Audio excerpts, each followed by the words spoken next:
హైదరాబాద్ మహానగరంలో ట్రాఫిక్ కష్టాలను దూరం చేసేందుకు ప్రభుత్వం నిర్మించిన ఫ్లైఓవర్లు వాహనదారులకు కొత్త సమస్యలను సృష్టిస్తున్నాయి. వ్యూహాత్మక రహదారుల అభివృద్ధి పథకం కింద నగరం నలుమూలలా జీహెచ్ఎంసీ హెచ్ఎండిఏ 50కి పైగా వంతెనలు అందుబాటులోకి తీసుకొచ్చింది. అయితే వాటిని ఎప్పటికప్పుడు పరిశుభ్రం చేయడంలో నిర్లక్ష్యం కనిపిస్తోంది. నెల నెలా కోట్ల రూపాయలు ఖర్చు చేస్తున్నా గట్టి వాన పడిందంటే చాలు మోకాళ్ల లోతు నీళ్లు ఫ్లైఓవర్లపై నిలుస్తున్నాయంటే అధికారుల పనితీరు ఏ విధంగా ఉందో అర్థం చేసుకోవచ్చు. క్షేత్రస్థాయిలో పరిస్థితిపై మరిన్ని వివరాలను మా ప్రతినిధి సతీష్ ప్రత్యక్ష ప్రసారం ద్వారా అందిస్తారు.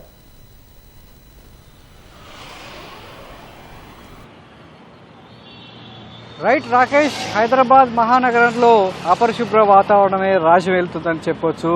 వీధుల్లో ప్రధాన రహదారులనే కాకుండా ఇక ఫ్లైఓవర్ల మీద కూడా చెత్త పేరుకుపోతుండటంతో ఇటు ట్రై కార్పొరేషన్ ఇటీవల క్యూర్ పరిధిలో 3 కార్పొరేషన్లుగా విభజించిన అధికారుల పనితీరు ఏ విధంగా ఉందో అర్థం చేసుకోవచ్చు.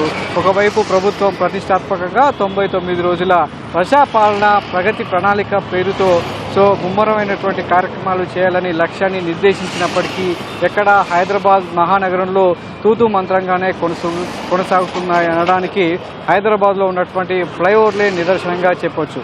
గత ఏడాది ఒక చిన్న కురిసినటువంటి వర్షానికి కొత్తగూడలో ఉన్నటువంటి ఒక ఫ్లైఓవర్ మీద వాన నీళ్లు నిలవడంతో మొత్తం నవ్వుల పాలైంది నగరం. ఫ్లైఓవర్ల నిర్మాణం ఏ విధంగా జరుగుతుంది, అపరిశుభ్ర వాతావరణానికి ఏ విధంగా అవి మారాయని నిదర్శనంగా చెప్పడానికి గత ఏడాది కురిసిన ఒక్క వాన చాలు. దానివల్ల మొత్తం ఫ్లైఓవర్ల పరిస్థితి చిన్నాభిన్నమైంది. నగరం మొత్తం కూడా అధికారుల పనితీరు వల్ల నవ్వుల పాలైందని చెప్పొచ్చు. మరి అలాంటి పరిస్థితి ఈ వేసవిలో కూడా ఎదురు కాబోతుందనడానికి చాలా ఫ్లైఓవర్ల మీద పేరుకుపోయినటువంటి చెత్తా చెదారమే నిదర్శనం. ఈటీవీ ప్రత్యక్షంగా నగరంలో ఉన్నటువంటి 50 చిన్న పెద్ద వంతెనలలో 20 వంతెనలకు పైగా ఫ్లైఓవర్లను పరిశీలించగా ప్రతి వంతెన మీద ఇరువైపులా కూడా చెత్తా చెదారం దుమ్ము ధూళితో పేరుకుపోయింది.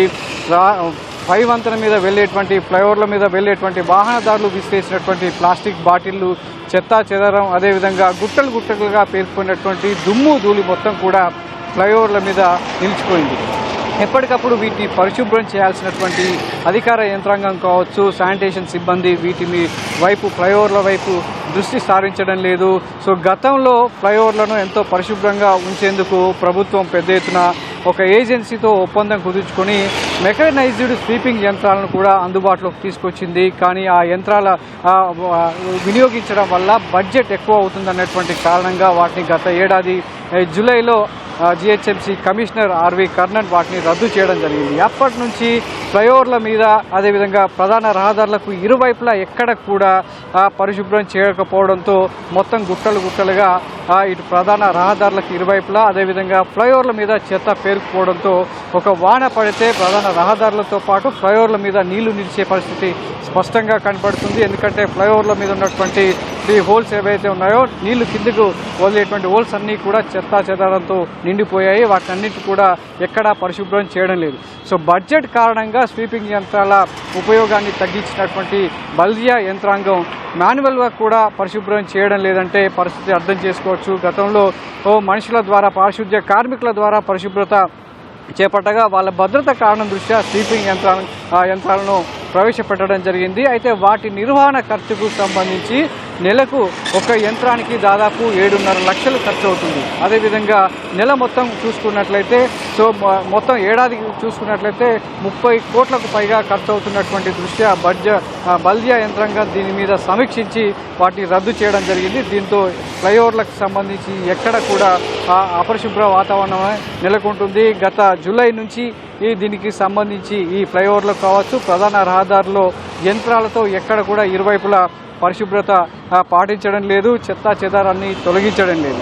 దీనికి సంబంధించి గతంలో ఒక్కొక్క యంత్రం 10 గంటలు పనిచేయాల్సి ఉండగా కేవలం 2-3 గంటలు మాత్రమే ఏదో మొక్కుబడిగా ఈ స్వీపింగ్ యంత్రాల ద్వారా అటు ఇటు తూర్చినట్టు పనిచేయడం, వాటికి అమర్చినటువంటి జీపీఎస్ యంత్రాలను బైక్లకు అమర్చి ముందుకు వెనక్కి తిప్పడం వల్ల వాళ్ళ రీడింగ్ అదేవిధంగా పనిచేసినటువంటి రికార్డులు నమోదులో అవకతవకలకు పాల్పడినట్టు గుర్తించినటువంటి బల్దియా స్వీపింగ్ యంత్రాలను పక్కన పెట్టింది.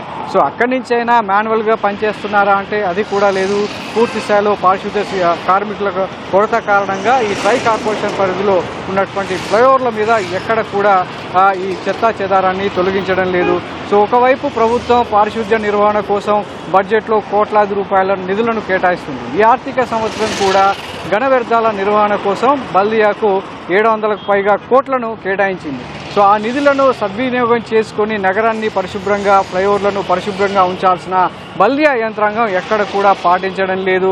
సో పారిశుద్ధ్యంలో ముందంజలో ఉందని చెప్పుకుంటున్నటువంటి హైదరాబాద్ నగరంలో అధికారుల పనితీరు క్షేత్రస్థాయిలో మాత్రం ఎక్కడ కనిపించడం లేదనే చెప్పొచ్చు. దీంతో ఫ్లైఓవర్లు కావచ్చు, ప్రధాన రహదారుల ఇరువైపులా కూడా చెత్తా చెదారం పేరుకుపోయి ఇటు వాహనదారులకు తీవ్ర విమర్శలు వ్యక్తమవుతున్నటువంటి పరిస్థితి ప్రస్తుతం నగరంలో నెలకొంది. ప్రజాప్రతినిధులు కూడా అసెంబ్లీ కావచ్చు, జీహెచ్ఎంసీ కౌన్సిల్ సమావేశాల్లో దీన్ని ప్రధాన ఎజెండాగా తీసుకొని ముఖ్యమంత్రి దృష్టికి తీసుకొచ్చినప్పటికీ క్షేత్రస్థాయిలో అమలు కావడం లేదు. వాహనదారులు ఇప్పటికి కూడా గొంతెత్తుకొని విమర్శిస్తూనే ఉన్నారు.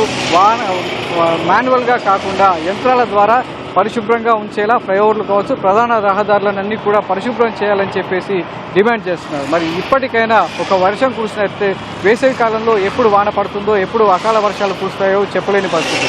ఈ సమయంలో ఒక వాన కురిస్తే మళ్ళీ గత ఏడాది నవ్వుల పాలైనట్లుగానే ఇటు ఫ్లైఓవర్లు, ఇటు ఇది పివి నరసింహరావు ఫ్లైఓవర్ కావచ్చు, అదేవిధంగా కొత్తగా ఆర్టీసీ క్రాస్ రోడ్ సమీపంలో కట్టినటువంటి స్టీల్ బ్రిడ్జి కావచ్చు, కొండాపూర్లో ఉన్నటువంటి కొత్త ఫ్లైఓవర్ మీద నీళ్లు నిలవడంతో విమర్శలు అనేది వ్యక్తమయ్యాయి. మరి ఈ వేసవిలో కూడా అలాంటి పరిస్థితి ఉత్పన్నం కాకముందే అధికారులు సత్వరమే స్పందించి ప్రతి ఫ్లైఓవర్ మీద ఉన్నటువంటి చెత్తా చెదారాన్ని తొలగించి పరిశుభ్రంగా ఉంచాలనేది వాహనదారులు కావచ్చు, నగరవాసులు డిమాండ్ చేస్తున్నారు.